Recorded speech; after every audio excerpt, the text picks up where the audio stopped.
SC/ST ગુજરાતમાં મતદાન કરી શકે છે, પરંતુ મતદાન કરનાર વ્યક્તિને સરકારશ્રી જાતિ પ્રમાણપત્ર આપી શકતા નથી, જેના વિરુદ્ધ શક્તિ સેના દ્વારા આપવામાં આવ્યું આવેદન।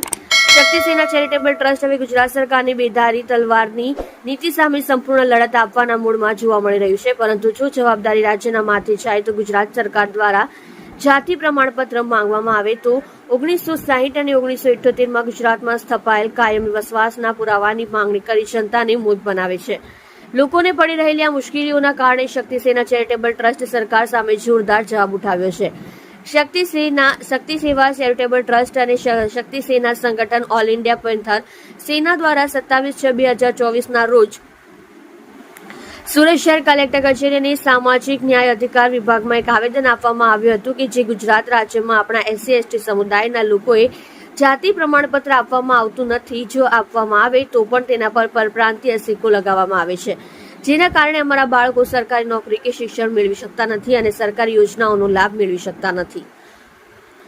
લાખો પરિવારો સુરત ગુજરાતમાં 50 વર્ષથી વધુ સમયથી રહે છે, તેમ છતાં ગુજરાતમાં અમને અમારા લાભોથી વંચિત રાખવામાં આવી રહ્યા છે। આ મુદ્દે શક્તિ સેનાની યુવતીઓ અને આગેવાનોએ ભેગા મળીને શ્રી કલેક્ટરને આવેદનપત્ર પાઠવ્યું હતું, જેથી કરીને તેઓ અમારો સંદેશ ગાંધીનગર ગુજરાત સુધી લઈ જાય અને આ પ્રયાસ માટે અન્ય સમાજના આગેવાનો પણ આ અમારા સમાજને સમર્થન આપવામાં આવ્યું હતું। શક્તિ સેનાના રાષ્ટ્રીય અધ્યક્ષ માનનીય CM સોનવણેજીના નેતૃત્વમાં હવે અમે આ અભિયાનને ગુજરાત વિધાનસભામાં લઈ જઈશું અને તેને અમારા અને અમારા બાળકોના હકો માટે લઈ જઈશું।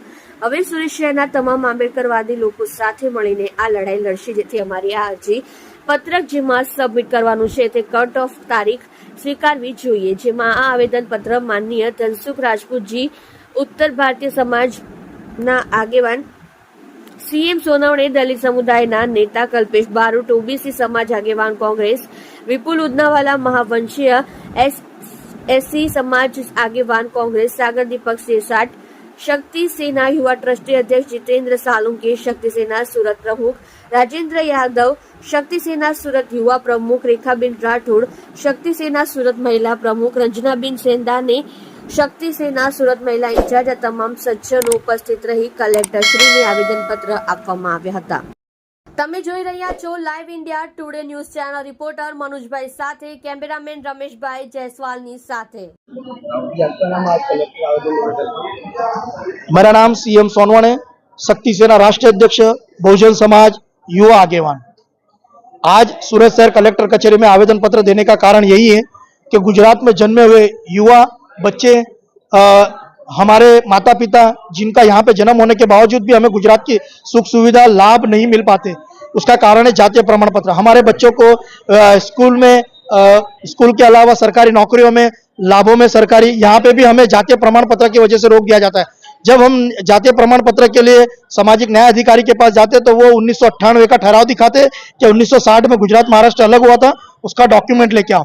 लेकिन गुजरात सरकार के पास 1960 से लेकर 1981 तक खुद की कचेरी नहीं होने की वजह से भी हमें काफी दिक्कतें हुई है। तो उनके पास डॉक्यूमेंट नहीं है तो हमसे क्यों डॉक्यूमेंट मांगा जाता है। और जबकि सूरत शहर के अंदर 2 से 3 बार महापूर आ चुका है, रेल आ चुकी है, जिसमें हमारे भी डॉक्यूमेंट नष्ट हुए। तो सरकार से हमारी इतनी अपील है कि पिछले 30 सालों से जो व्यक्ति गुजरात में रहन बसेरा कर रहे, जिनका जातीय प्रमाण जन्म हुआ है, यहाँ पे एजुकेशन हुआ, वैसे लोगों को कट ऑफ डेट के नियम से उनको जातीय प्रमाण पत्र देने का परिवर्तन करे, यही हमारे सरकार श्री से निवेदन है। नहीं तो हम रास्ते पे उतरेंगे, विधानसभा जाएंगे, हाईकोर्ट जाना तो हाईकोर्ट, सुप्रीम कोर्ट जाना तो जाएंगे, लेकिन लड़ेंगे, हम अपना हक लेके रहेंगे। जय भीम, जय संविधान, जय भारत।